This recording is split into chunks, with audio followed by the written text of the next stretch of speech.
Bom, pessoal, boa noite. Então, pelo nosso cronograma, a gente está aqui na aula 3. Então, hoje a gente vai ver herança, classes abstratas e interfaces.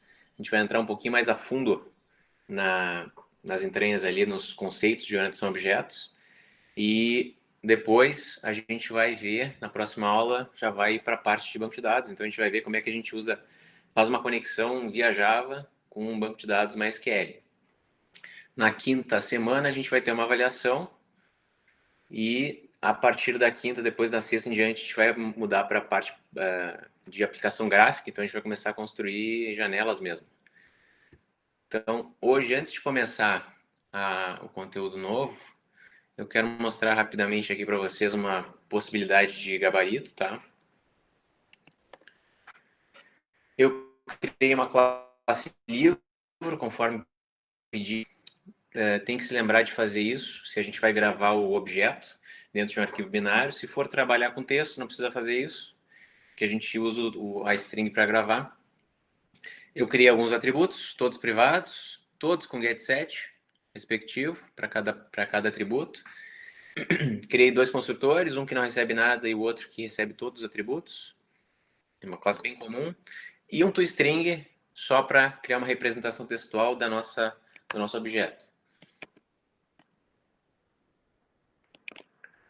Isso não deve ter sido muito diferente do que vocês fizeram. No main, no programa principal, eu criei algumas constantes aqui, ó.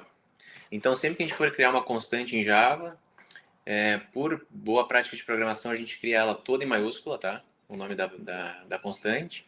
E ela tem que ser estática e final. Então, ela não vai ser alterada e ela é estática, ela não é dinâmica, ela não tem relação nenhuma com um objeto, né? Ela é fixa. Então, eu declaro ela dentro da classe, mas não dentro de nenhum método. E a partir desse momento eu posso usar essas quatro constantes em qualquer lugar da minha classe ali, inclusive em outra classe do projeto também consigo usar, se for público. No caso, como eu coloquei como private, eu só consigo usar dentro dessa classe. Então eu criei 3 para as opções, o número do meu...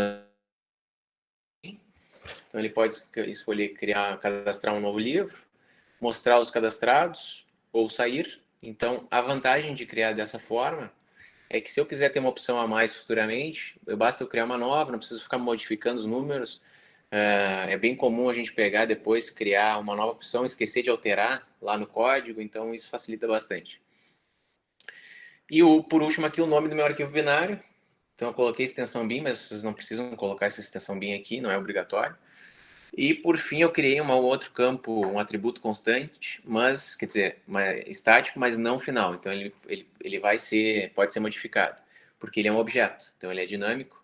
Esse cara aqui é um objeto do scanner, então a partir dele que eu vou fazer a entrada de dados. Eu criei ele aqui fora, dentro da classe, para poder usar em qualquer método que eu quiser fazer uma leitura, né? No meu programa principal, eu criei um inteiro para opção, que o usuário vai informar, uma relist para a lista de livros que eu vou gravar. No meu caso, eu decidi gravar a lista inteira no arquivo binário para facilitar a minha vida. Então, eu gravo toda a lista, leio toda a lista e está pronto.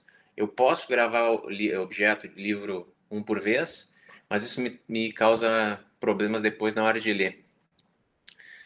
Coloquei em comentários aqui só para fazer um teste, cadastrar alguns livros, adicionar na lista, salvar a lista. No meu programa principal, eu tenho esse laço de repetição aqui, do while. Ele tem que estar dentro de um try-catch, porque pode gerar uma exceção de entrada e saída, como a gente está trabalhando com arquivos. E também pode gerar uma exceção de classe não encontrada, porque a gente vai ler um objeto, e aí se o objeto que estiver salvo no arquivo não for da classe que eu disse, vai vir para esse cat aqui. Então aqui eu fiz um método que eu vou mostrar depois, que ele só lê a opção, mostra as opções, lê e retorna, aí eu salvo nessa variável. Depois eu fiz um switch case para testar se a minha opção é igual a constante inteira que representa o escrever, ou se ela é igual à constante inteira que representa ler. Se for escrever, eu vou usar esse método para ler todos os dados que eu preciso preencher do livro, pedir para o usuário. Esse método vai retornar um objeto pronto, já com esses atributos preenchidos. E depois eu vou adicionar no meu arraylist com o método add. Então, pego a minha lista, dou um adiciona. E, por fim, passo esse arraylist já atual para esse método salvar livros arquivo, que vai receber o array-list inteiro, percorrer ele, só, na realidade não vai percorrer, vai só salvar ele direto no arquivo binário. Aqui eu estou só mostrando uma mensagem de sucesso, caso tenha dado certo. E se não, vou mostrar uma mensagem de erro, dizendo que eu não consegui salvar. Como eu criei o string lá, eu consigo fazer alguma coisa como essa, que é dar um print direto do meu objeto. Ele vai automaticamente invocar o toString, é como se tivesse colocado isso. Então o toString tem essa facilidade quando eu uso ele direto num print, o objeto. Caso tenha a opção de ler, eu criei um outro método auxiliar chamado ler livros arquivo, que vai lá no meu arquivo binário, abre ele, lê o arquivo, o array-list que está salvo lá dentro e retorna ele para mim. Eu salvo nessa variável livros e aí eu estou fazendo um for each para percorrer cada um deles e ficar mostrando com toString na tela os atributos de cada objeto. E ele só vai sair desse while quando a opção for igual a sair, que é 3, se eu não me engano. O main é isso. Os métodos auxiliares são esses caras aqui. Então, o de mostrar as opções do menu, basicamente o que eu fiz é isso. Ó. Mostrei as opções possíveis, já atrelando aquelas constantes. E retornei através do scanner o próximo inteiro que o usuário informou. Basicamente isso. Esse ler dados, eu tenho uma variável para cada atributo que eu tenho lá na classe livro. Preencho todos eles com que o usuário vai me informar.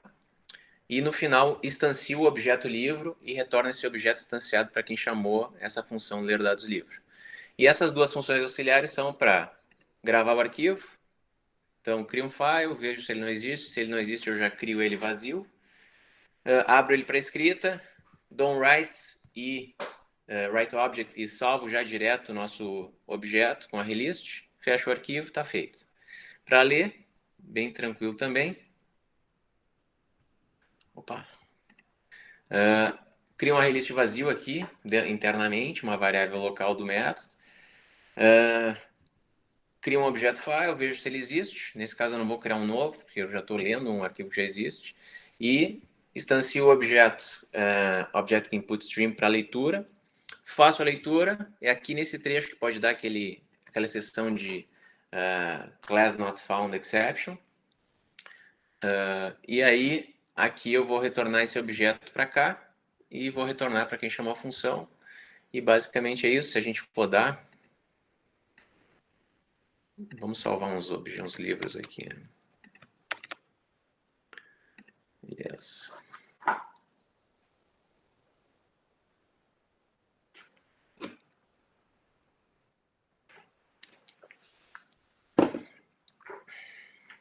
Então aqui ele mostrou o menu. Ele está aqui nessa parte aqui na linha 28. Enquanto eu não botar uma opção, ele fica me bloqueando ali, esperando que eu informe 1, 2 ou 3. Então, se eu for checar quais são os que já estão salvos, ele vai me mostrar, através do toString que eu criei, aqueles 3 livros que já foram salvos antes. E na hora que eu for cadastrar um novo, ele vai me pedir todas aquelas informações. Então, eu vou fazer alguma coisa bem aleatória aqui, só para facilitar a nossa vida aqui para testar. Se eu for testar com o 2 agora, vai aparecer aquele livro bizarro que eu cadastrei agora, além dos outros 3. E se a gente sair do sistema e abrir de novo, vai estar salvo lá todos os livros que a gente tinha antes. Alguém tem uma questão aqui, pessoal? Não entendeu alguma coisa que eu fiz ali?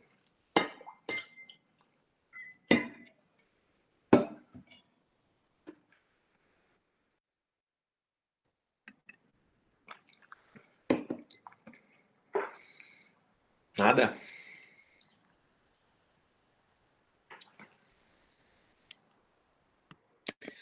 Bom, então vamos passar para...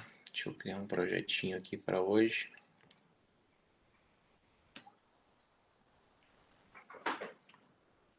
Quem ainda não fez, levanta a mão aí, quem ainda não terminou os exercícios que eu mostrei agora, uma possível solução.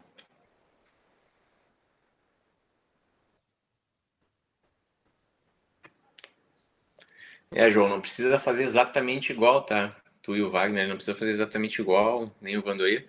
O que eu fiz ali é só uma possível solução. Tanto que o pessoal que me entregou, a gente fez diferente, o main pode variar bastante. Não precisa estar tão modularizado que nem eu fiz, embora seja um bom uso disso. E Deixa eu só criar um projetinho para hoje aqui. Criar um novo projeto. Java. Exemplo. Herança. Show. Então, pessoal, a gente vai ver, como eu falei antes, bem no início da aula, a gente vai ver 3 conteúdos hoje. Então, a gente vai entrar um pouco mais, é a última aula de orientação a objetos, de fato. Depois a gente vai partir para banco de dados e depois, futuramente, para parte de interface gráfica. Então, inicialmente, a gente vai começar com herança. Então, aqui em herança, o que seria uma herança em Java? Quando a gente cria uma hierarquia de classe, a gente tem uma relação hierárquica entre duas classes em Java.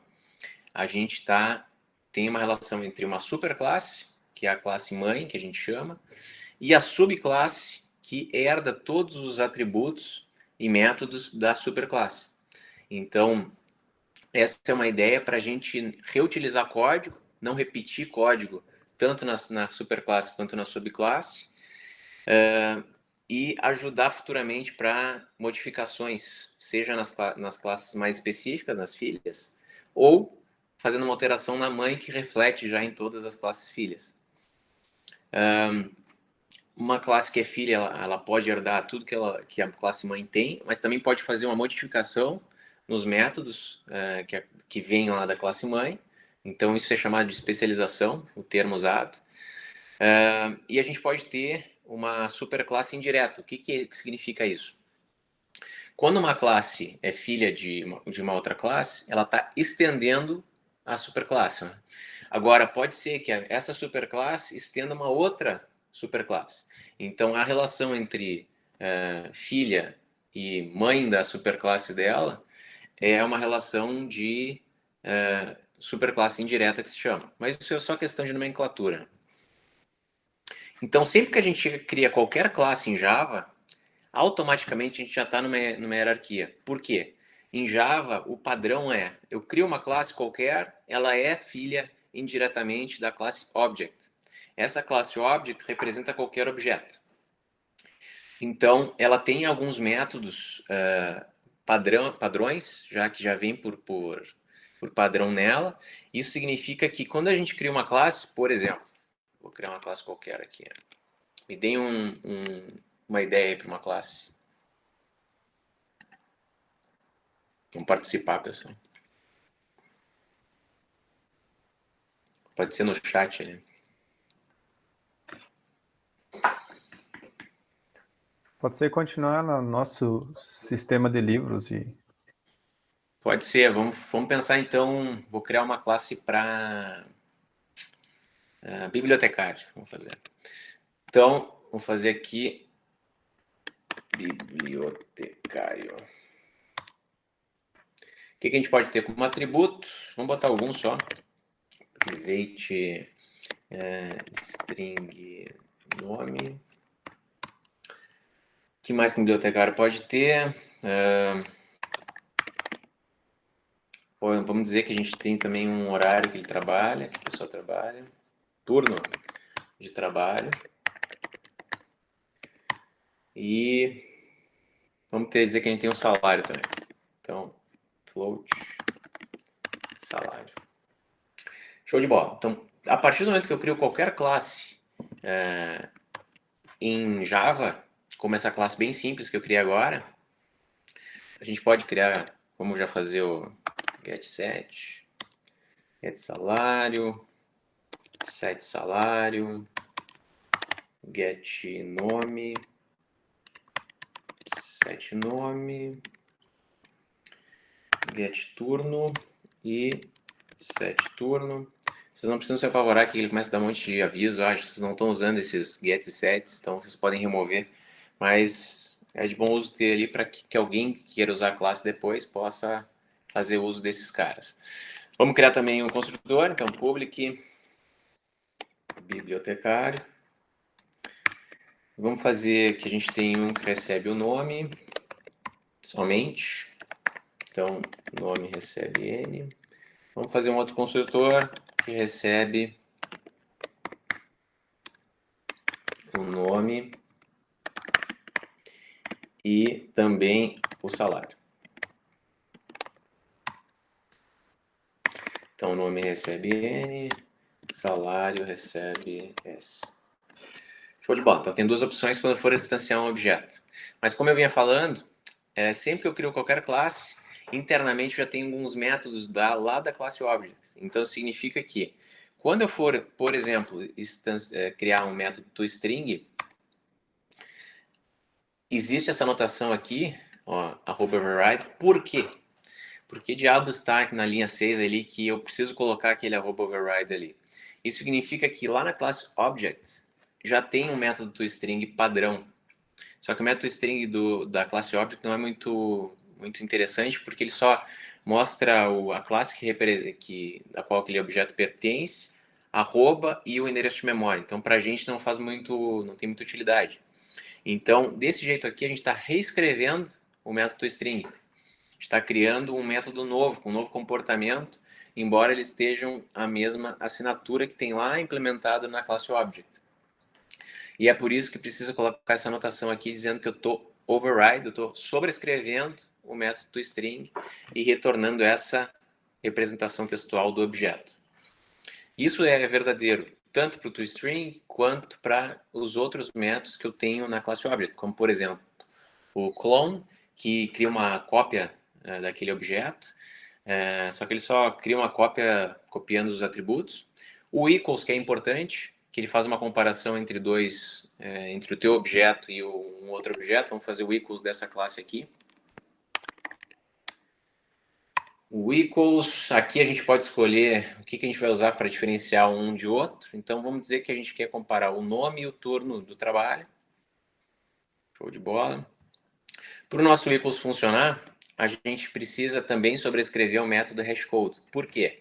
Esse método hashcode, que também é da classe Object, ela cria uma representação única a partir dos nossos atributos. Ele faz um hash, uma função de hash, que é uma função matemática, que cria um identificador único a partir desses dois atributos. E aqui está o nosso método equals. Então, esse é o método de fazer. O que ele testa aqui, normalmente, no método equals? Primeiro, eu vejo se o meu objeto é igual a esse objeto que me passaram. Então, sempre no método equals, a assinatura dele é receber um objeto genérico. Então, vejo, é o próprio objeto. Se for, já retorna true e não precisa nem testar mais nada. Se não for, vou testar. Caso esse objeto venha nulo, não foi instanciado, ou a minha classe é diferente da classe dele, ou seja, eu tenho um bibliotecário e o cara me passou um livro. Então, eles já não são da mesma classe, então vou retornar falso direto, se eles não forem da mesma classe, ou se ele for nulo.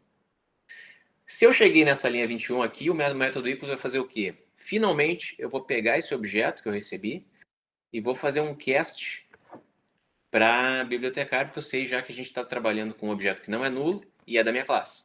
Então, eu faço um cast, salvo numa variável. Deixa eu só aceitar aqui quem chegou. Beleza. Opa, isso. E aí, tendo esse objeto novo em mãos, eu vou comparar esses atributos desse objeto, que é o nome e turno de trabalho, com o meu objeto. Então, vamos fazer desse jeito aqui. Vamos fazer assim. Pego o meu nome, o this.nome, e dou um ponto equals daquele nome que foi me passado como parâmetro. A mesma coisa para o turno, que é uma string também. Então, comparo o meu. Vou botar o this aqui para ficar explícito. O meu atributo nome, o meu turno de trabalho, com o que foi passado dos atributos daquele objeto que passaram como parâmetro. Se isso aqui der verdadeiro, isso e isso, nome e o turno de trabalho é igual, então ele vai retornar verdadeiro e ambos os objetos são iguais. Voltando aqui. Então, voltando nos slides, a gente tem esse método equals, que é um dos mais importantes, que vocês têm que entender. O finalize é só usado internamente para coleta de lixo, quando eu deixo algum objeto em memória. O getClass é aquele método que eu mostrei antes ali, que a gente usa dentro do equals para obter a classe. E tem o hashcode que eu já falei. Esse wait notify é usado para threads, mas a gente não vai usar, vai falar nisso agora. E o toString que eu falei já previamente, vocês já estão usando, que é aquela representação textual do nosso objeto. Então aqui um exemplo de uma hierarquia de classes. Nesse caso aqui a gente tem a superclasse, que é membro da comunidade. Então nesse cara aqui eu vou ter só tudo que tem em comum entre um funcionário, um aluno e um ex-aluno. Tudo que eu tiver em comum eu vou colocar nele. Depois, tanto a classe funcionário, aluno e ex-alunos são classes filhas dessa superclasse e elas vão herdar essas coisas que elas têm em comum para não precisar escrever dentro de funcionário, aluno e ex-alunos o mesmo código. Então, os mesmos atributos, os mesmos métodos. E ali tem mais relação de hierarquia. Dentro de um funcionário, eu posso ter a relação de hierarquia de corpo docente e administrativo. Então, essas duas classes vão herdar as características que o funcionário tem, que indiretamente também vai herdar o que um membro da comunidade tem, como atributo e método.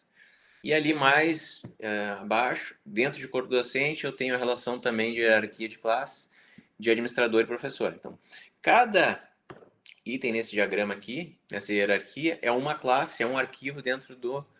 Pode ser um arquivo dentro do nosso projeto. Aqui alguns exemplos de superclasses, classes mães e subclasses que vão herdar essas características da superclasse. Então, por exemplo, um aluno eu posso ter como superclasse e ter um aluno graduado e não graduado como subclasses. Tem um exemplo clássico de forma geométrica que eu posso ter como subclasse círculo, triângulo, retângulo, esfera e cubo. E assim vai. Então, sempre que a gente tem essa relação de herança, a gente está fazendo com que a subclasse seja um objeto da superclasse. Então, a gente tem essa relação de E1. Então, aqui o aluno graduado é um aluno. O círculo é uma forma geométrica. Então, essa é a relação que tem que existir para essa hierarquia acontecer. Então, aqui um exemplo bem simples, a gente vai começar a olhar. Se eu pensar nos mamíferos como gênero em geral, assim, eu posso criar uma superclasse no qual eu vou colocar todas as características que todos os mamíferos possíveis têm em comum. E depois eu vou especificar na subclasse quais são as diferenças que eu tenho entre um cão e um gato, com um equino, com um roedor. Então, cada subclasse dessas vai ser uma classe diferente, mas elas vão herdar as características comuns que qualquer mamífero tem, herdando todos os atributos e métodos da superclasse.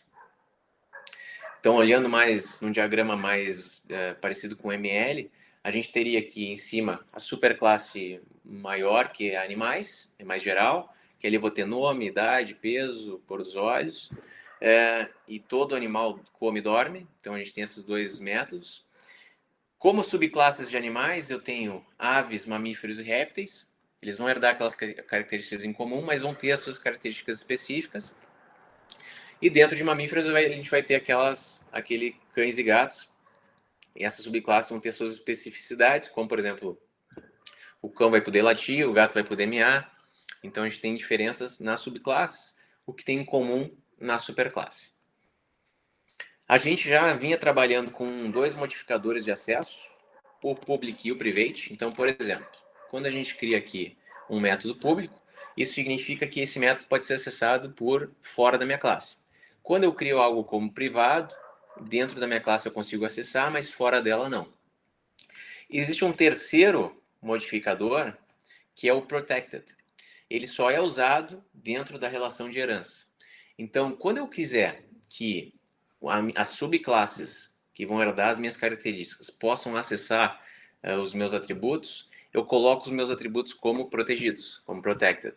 Se eu colocar um atributo na superclasse que é privado, as minhas subclasses não vão conseguir acessar eles. Então, a gente vai ter sempre essa relação. As subclasses, todas os atributos vão ser private, vai ser uma classe normal, e as superclasses vão ter os atributos como protected. Isso significa que, fora da relação de hierarquia, eu não consigo acessar aqueles atributos. Só a minha superclasse e só as subclasses daquela classe mãe que vão conseguir acessar. Então, está protegido, por isso que é o nome protected. Então, aqui um exemplo um pouquinho mais prático. Aqui a gente tem duas classes. Se eu fosse implementar isso sem conhecer herança, basicamente eu ia colocar todo esse código nas duas classes. mas vocês podem notar que tem muito código repetido aqui, ó. Tem tanto atributos repetidos quanto métodos repetidos. Então, isso pensando num projeto grande, isso gera muito código grande sem necessidade, né? Então, como é que eu soluciono isso? É aí que entra a herança.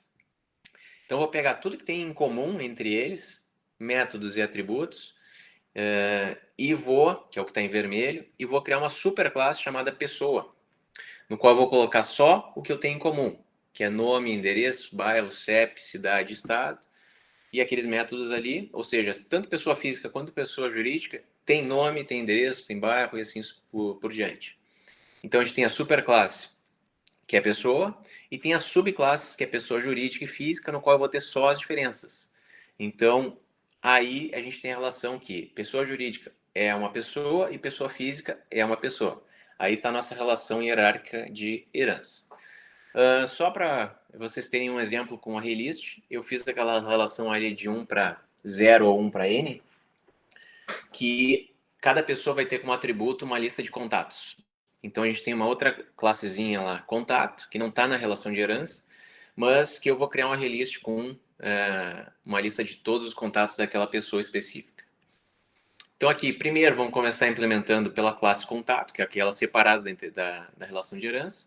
Uma classe bem simples, crio os meus atributos privados, e-mail, telefone, DDD, getSet, construtor, padrão. Lá na na classe pessoa, que é a nossa superclasse, eu vou criar ela com public class, o nome dela, normal, tranquilo. E aí eu coloco os meus atributos que eu quero que sejam herdados pelas minhas subclasses como protegidos, como protected. Aqui eu não coloco eles como private. Então aqui a gente tem o atributo que é a lista de contatos, que eu comentei antes, nome, endereço, bairro, cidade, estado, e o CEP, que é um inteiro. Fiz alguns métodos aqui para getSet dos atributos, criei um construtor, que cria a lista de contatos vazia e recebe as outras informações, e alguns métodos auxiliares ali para adicionar um contato, remover da lista um contato, exibir quer dizer, verificar se existe um contato dentro da nossa relist, e apagar todos os nossos contatos daquela pessoa com o método clear. O que faz a relação de herança acontecer no código? É essa palavrinha mágica aqui, essa palavra reservada chamada extends. Então, a partir disso, eu estou dizendo que na minha classe filha, chamada pessoa física, eu estou estendendo a classe pessoa. Isso significa que é como se eu tivesse pego todo o código lá de pessoa e jogado dentro da classe pessoa física, sem precisar estar explicitamente ali o código. Então, tudo que é atributo, tudo que é método que tem lá que não seja privado na classe pessoa, eu vou herdar aqui também. Agora, os meus atributos da classe filha vão ser privados, que nem a gente já fazia normalmente. Uma grande diferença na classe filha é essa linha aqui, 38. Sempre que eu for criar um construtor da classe filha, como ela está estendendo a superclasse, ela precisa passar os atributos da superclasse também. Ou seja, uma pessoa física é uma pessoa, então ela precisa preencher nome, endereço, CEP, bairro e assim sucessivamente. Então é nessa linha ali, a primeira linha que vocês vão fazer sempre dentro de um construtor da subclasse é chamar o super. Então, quando vocês escrevem super ali no construtor, vocês estão chamando a superclasse de vocês e aí vocês vão passar na mesma ordem que está definido lá no construtor de pessoa, cada atributo que o construtor precisa. Depois disso, na linha 39 a 41, eu estou só preenchendo os meus atributos da subclasse. Outra subclasse que a gente tem, então a gente também vai estender pessoa, que é a pessoa jurídica. Vou criar os meus atributos como private. Vou fazer a mesma ideia de chamar o superconstrutor ali. E pode surgir algumas dúvidas nesse momento. Ou seja, se eu estou na classe filha, eu posso modificar um método que está na minha classe mãe? Outra dúvida que vocês podem ter. Se eu tiver mais de um construtor na superclasse, eu consigo chamar qualquer um que eu quiser, dependendo, usando a palavra super? A gente vai ver agora. E, por fim, alguma dúvida que eu pensei que vocês talvez tivessem a gente acessa atributos e métodos da superclasse, na classe filha, né? Mas a gente pode fazer isso diretamente, usando a palavra super. Como é que é feito isso? Então, vamos lá para o IntelliJ, vamos mostrar, vamos pegar nosso exemplo que a gente está fazendo agora. Tô aqui, bibliotecário, né? Não tá Vamos aparecendo a pensar. tela.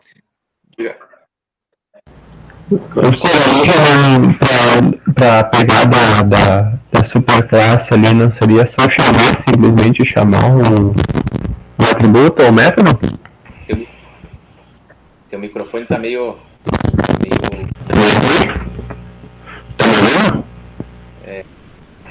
tá meio difícil de entender. Não seria ele só chamar o atributo ou método da classe? Tenta escrever que tá feio o negócio, não tô conseguindo entender.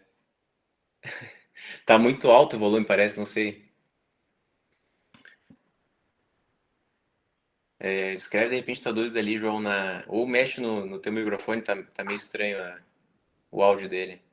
Não dá nem para entender a pergunta. Sim, agora vamos ver. Eu vou fazer um exemplo aqui, daí a gente vai ver como é que faz. Voltou a aparecer a tela aí, pessoal? Alguém tinha comentado que não estava. Ela tá aparecendo os nossos contatos ali, não tá aparecendo o código, digamos. Tá, não, tranquilo. Agora eu vou mostrar de novo.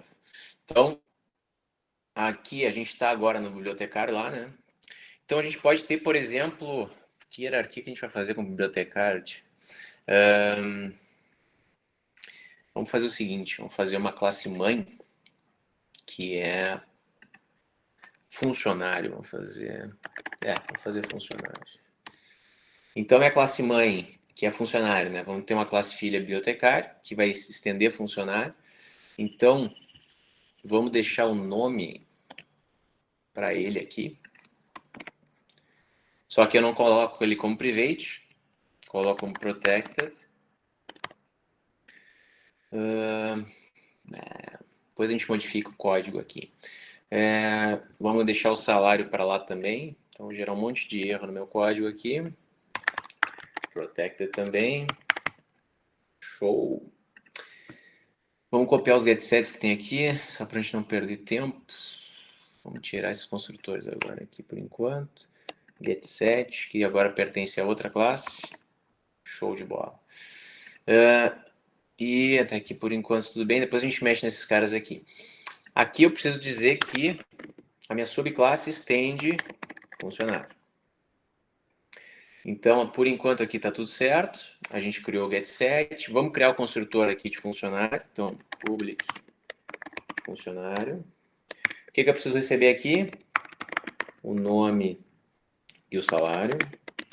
Vamos fazer uma outra possibilidade, que é só receber o nome também. Só para a gente ter mais de um construtor. Então, salário, recebe salário. E vamos criar mais um aqui, que só recebe o nome. Show de bola.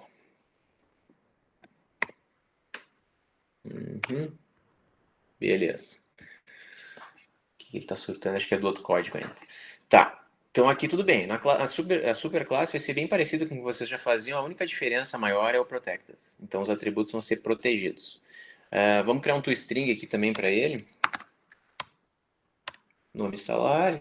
Tranquilo. Beleza. Aqui a gente diz que estende. Vocês vão ver que já deu erro. Ou por que ele já está surtando aqui, ó? Então, ele está dizendo, tá, tu criou a classe que está estendendo a superclasse funcionário, mas tu não criou um construtor ainda, que chama o super. Então, enquanto tu não fizer isso, ele vai ficar surtando. Então, vamos criar aqui. Show. Então, vamos fazer aqui, ó. Além desses dois atributos, né, que representam um funcionário, a gente vai ter que receber o mais um, que é o turno. Então, a primeira linha vai ser aquele super, né? E a segunda linha aqui vai ser o dis.turno de trabalho, recebe T. Tá? Até aqui tudo bem.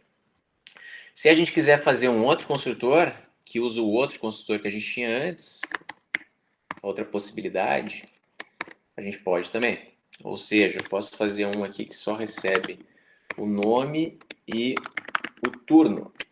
Aí eu vou chamar como superconstrutor aquela outra possibilidade de construtor, que só passa o nome. E aqui vou preencher o meu turno de trabalho. Então isso já responde uma das questões que eu tinha colocado lá. Uma delas eu estou usando o construtor da superclasse que só recebe o nome. Na outra eu estou recebendo o nome e o salário. o compilador vai saber qual dos dois usar pelos parâmetros que eu passar para ele. Outra pergunta que tinha sido feita, que é o que o nosso colega ali falou, respondeu. Eu posso simplesmente chamar. Então, por exemplo, se eu tiver um outro método ali em funcionário, se eu quisesse usar ele aqui, bastaria usar o nome dele e chamar ele aqui normalmente como se eu tivesse criado ele dentro da classe, que nem ele falou. O único pepino e se eu quiser chamar um método que está na superclasse, mas que tem o nome igual a algum que eu estou reescrevendo aqui? Ou seja, nesse caso aqui, eu quero criar o toString, né?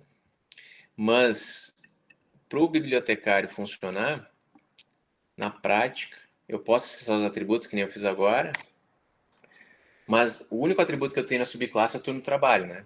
Para não ter que recriar o mesmo código que eu tenho na toString lá da superclasse, eu posso basicamente fazer isso. Usar a palavra super. Sempre que eu usar a palavra super, eu estou na minha superclasse. Quando eu usar o ponto, eu posso acessar qualquer atributo que eu tenho na superclasse ou qualquer método que eu tenho na superclasse. Então, isso faz com que eu reutilize o método toString que está lá na superclasse. Aqui eu precisei colocar explicitamente o super, porque eu já tenho um método toString aqui, né? Então, aqui eu estou deixando claro que eu estou usando o toString lá da superclasse. Se eu usar o toString só sem usar o super, eu estou usando o da minha classe filha. Qual era a outra pergunta lá? Deixa eu ver. Super. Reescrever um método. Quando a gente fez o toString aqui, a gente já está reescrevendo um método, né? Mas vamos dizer que a gente tem um método mais simples. Modifica salário, tá? Vamos fazer que a gente tenha um simples aqui, que é público void não, vou fazer um boolean da vida. Boolean modifica salário. Então aqui ele vai receber um novo salário. Eu vou testar. Se o novo salário que o cara informou for maior que o meu salário atual, que eu não vou aceitar que o meu salário seja reduzido.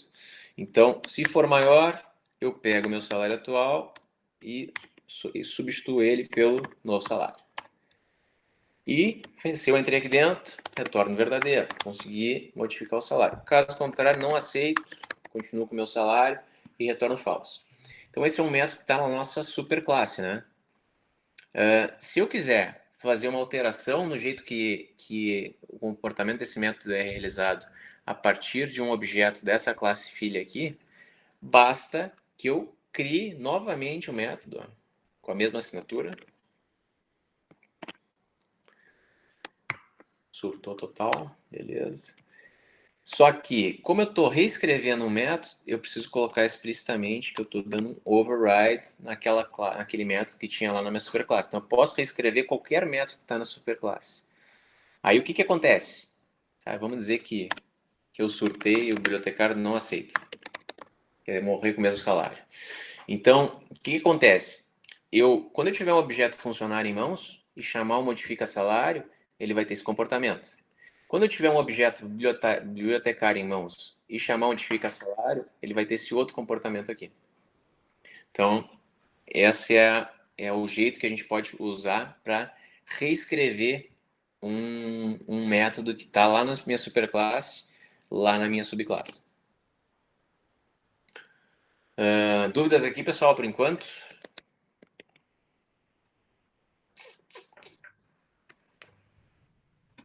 Não sei se eu te respondi, João, mostrando aqui. Tenta falar agora, vamos ver se melhorou.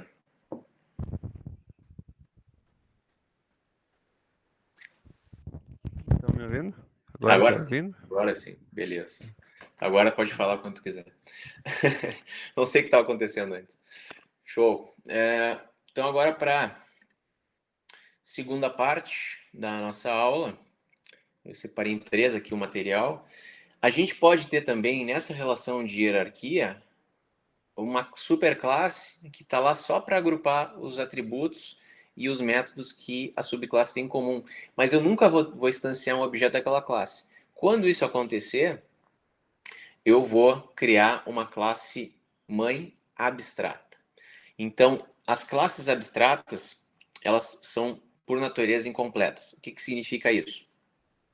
Quando a gente criar uma classe abstrata, normalmente ela é uma classe mãe, numa hierarquia de classes, ela pode ter algumas partes que a gente chama de partes ausentes, ou seja, elas podem ser alguns métodos que não têm implementação, eles são abstratos, por isso o nome, mas que quando eu coloco esses métodos na classe mãe e numa classe abstrata, toda a classe filha que eu tiver, que herdar as minhas informações, vai precisar implementar esses métodos abstratos.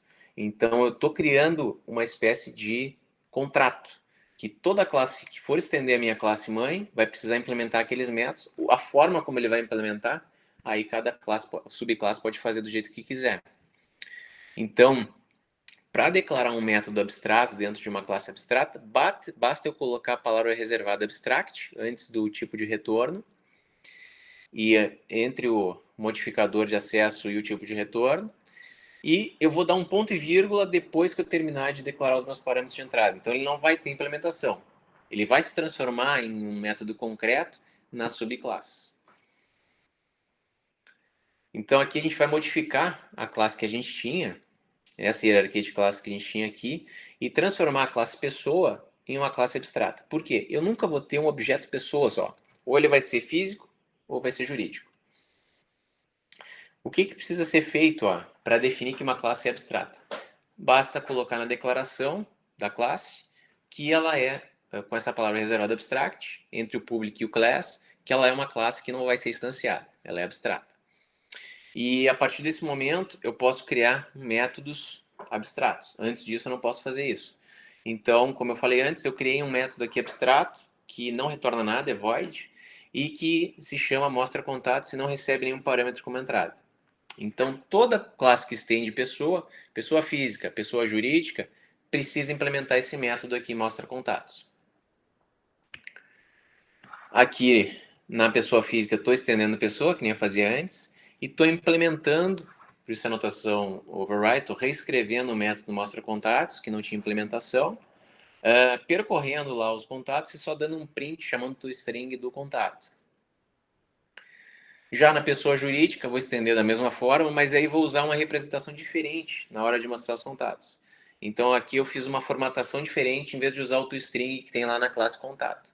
Então, eu mostrei o e-mail e o telefone de um jeito diferente do que está lá. Então, elas têm implementação, o método mostra contatos tem implementação diferente, embora a assinatura dele seja igual, seja padronizada pela superclasse. E eu adicionei só na classe contato um toString lá para a gente não dar nenhum erro na hora de chamar. Então aqui um exemplo de uso.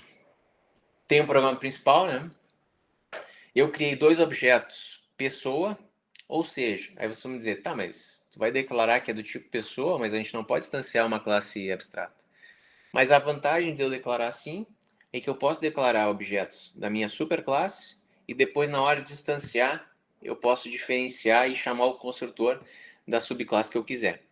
A gente pode já declarar o objeto da classe específica, na subclasse, mas a gente tem essa facilidade com polimorfismo aqui em Java, que é declarar duas variáveis de uma superclasse e depois, no momento que eu quero instanciar, que é na linha 16 e 20, instanciar a subclasse que eu achar necessário.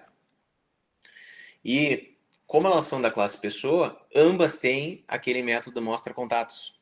Então, quando a gente executar esse código aqui, eu instanciei duas pessoas, uma física e uma jurídica, instanciei um contato, adicionei esse mesmo contato nos dois objetos pessoa e chamei o mostra contatos tanto através do objeto P1, que é pessoa física, quanto através do objeto P2, que é pessoa jurídica. Ambos vão ter comportamentos diferentes porque foram implementados de formas diferentes. Mas na hora de chamar o método, é igual, é padrão. Dúvidas aqui, pessoal? Não entendeu alguma coisa? Quer que eu explique alguma coisa de novo?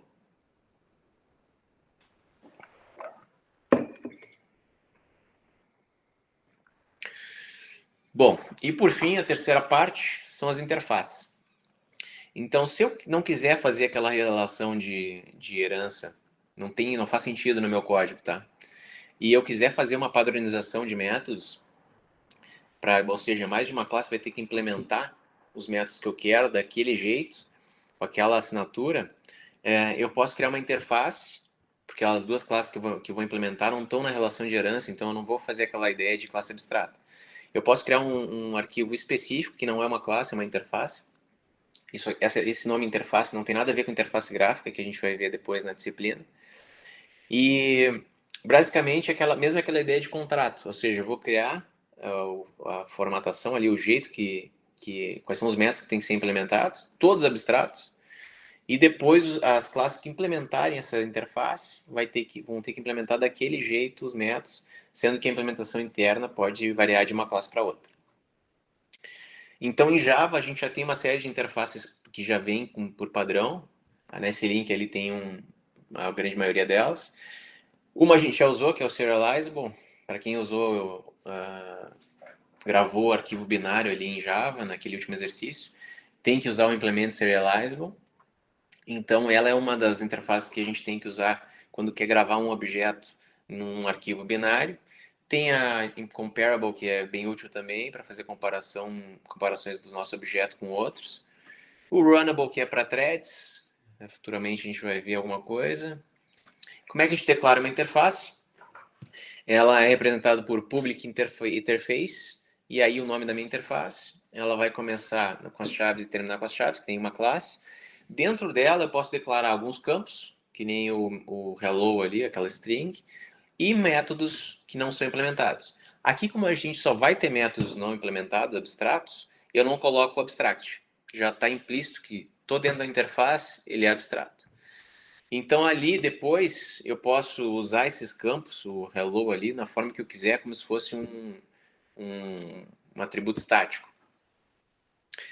E no momento que eu for implementar, uma classe que for implementar essa interface, basta eu colocar no início da classe implements e o nome da interface. A partir desse momento vai começar a dar erro enquanto eu não implementar todos os métodos abstratos que tem lá na minha interface. Então, nessa classe aqui, eu somente dei um print de olá. No momento que eu instanciar um objeto dessa classe, aí eu posso chamar o método serHello, que foi padronizado na interface myInterface. Aqui um outro exemplo, tenho duas interfaces e eu posso, no caso da herança, eu não posso ser filho, por exemplo, de duas superclasses. A gente não pode ter esse tipo de herança em Java. Mas eu posso fazer a implementação de uma classe, implementar duas interfaces ou mais interfaces. Basta eu separar por vírgula o nome das interfaces ali e depois, dentro da minha classe, implementar todos os métodos abstratos que eu tenho numa interface e todos os métodos abstratos que eu tenho na outra interface. Então, aqui eu estou implementando tanto o serHello quanto o sayGoodbye, ambos de interfaces distintas, e estou dando implementos ali em cima na hora que eu declaro minha classe 2. A partir da versão 8 de Java, surgiu embora eu nunca tenha usado, mas surgiu esse tipo de método que é default, no qual eu posso ter uma implementação. Então, essa é uma quebra do paradigma aqui de interface, mas é possível, dá para a gente fazer isso. Então, basta eu colocar default e depois o método implementado. Então, caso alguém não implemente o método, ele vai usar esse método padrão que eu deixei na interface. E também eu consigo criar métodos estáticos, assim como eu posso criar em qualquer classe. Isso também é a partir de Java 8. Posso ter heranças, isso não é muito útil, mas, quer dizer, não é muito usual, mas a gente pode ter herança entre interfaces. Então, ali a gente tem mySuperInterface, que tem o método serHello. Na segunda interface, que é a minha subinterface, eu estou estendendo a interface super, e isso significa que quando alguém implementar a minha subinterface, ele precisa implementar os dois métodos, tanto o sayGoodbye quanto o serHello. Aqui só uma observação, tá, pessoal? Que quando eu for criar uma interface, eu posso usar o generics, ou seja, ali eu estou declarando public interface, myProducer, e eu quero produzir, nesse caso aqui, objetos, mas eu ainda não sei que tipo de objeto quero. Posso produzir, por exemplo, um carro, posso produzir uma moto, posso produzir um sofá. Então, eu posso usar o generics, que é esse símbolo de menor e maior e um T maiúsculo dentro, na hora que for declarar a interface, e depois dentro dos métodos, ou todo momento que for retornar esse objeto, for passar esse objeto como parâmetro, eu substituo pelo T. Então, isso permite que, no momento que eu for, no caso ali eu estou implementando a interface, né, e estou mantendo o generics. E aí eu posso ter um método que eu vou sobrescrever, mas aí nesse caso eu estou criando um produtor somente de carros. Então, quando alguém for instanciar o myCarProducer, o CarProducer, ele tem que colocar entre menor e maior o tipo de objeto, nesse caso carros, que é o car ali, e depois usar a classe como eu quiser. É basicamente isso que ocorre quando a gente cria uma relist. Então a gente define a relist, menor e maior, o tipo de objeto que a minha lista vai armazenar, e depois eu uso ela da forma que eu quiser. Isso aqui é só uma observação para vocês saberem que existe. O exercício da semana que você tem que fazer é criar essa hierarquia de classes aqui. Então a gente vai ter a superclasse, que é a forma que é a mais genérica. Vocês podem criar ela como abstrata, né? Que eu nunca vou ter uma forma só. Ela vai agrupar as características em comum que eu tenho na forma bidimensional e tridimensional, geométrica. Vocês vão ter que pesquisar um pouco quais são as diferenças entre essas formas. Se não tiver nada em comum, tudo bem, não tem problema nenhum, mas vocês vão ter que pensar o que tem de diferença entre as formas bidimensionais e as tridimensionais, e por fim criar subclasses ali. Cada subclasse vai ter que ter 2 métodos, pelo menos, que é calcular a área e o volume dessa forma geométrica. A implementação vai ser diferente, mas como vocês já imaginam, o nome do método pode ser igual, né? Então a gente pode fazer uma hierarquia ali para isso. Se alguém quiser se arriscar e tentar fazer uma interface aqui, também pode usar. Perguntas, pessoal? Sei que é bastante informação, mas hoje é a última parte teórica dessa de Java, de orientação a objetos em Java. A partir da próxima a gente já vai ter vai aplicar um pouquinho mais, a gente vai entrar em conexão com o banco de dados. Alguém é que tem alguma dúvida? Professor, também eu vi ali dentro das novidades ali do Java 8 que tem aqueles, não sei se a gente vai abordar lambdas, aquelas outras. Tem, cara, existe. Eu ia falar um pouco, deixa eu me lembrar aqui só do que é o nosso conteúdo aqui, deixa eu ver. Isso chama programação funcional. E eu acredito que sim, quando eu começo a falar de JavaFX ali, eu falo um pouco de Lambda, tá? Mas eu tenho um material específico sobre esse tipo de operação. Então, se por um acaso eu não conseguir atacar aqui na disciplina, eu posso disponibilizar para vocês lá no Moodle também. É bem interessante, né? A gente consegue enxugar o código de um jeito bem significativo com os lambdas. Mais alguma questão?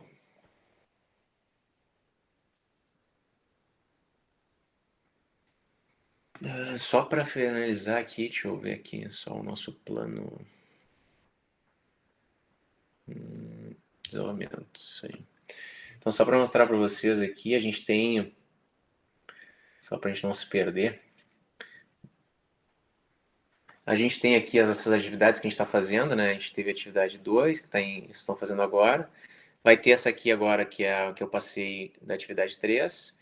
Semana que vem a gente vai fazer uma com conexão de banco de dados. E na outra semana a gente vai ter uma atividade valendo nota, que vai valer 40% da nota de vocês, final. Então, essa atividade aqui, nessa semana especificamente, eu não vou dar conteúdo novo, tá? Eu vou passar já na semana anterior o que tem que se fazer, e naquela semana ali eu vou entrar na aula, na aula síncrona, e aí a gente vai poder tirar dúvidas. Quando vocês tiverem alguma dúvida ali, eu vou poder ajudar. Então eu vou passar a atividade e vou tirar algumas dúvidas de vocês no que for possível. Então é isso, pessoal. Boa noite.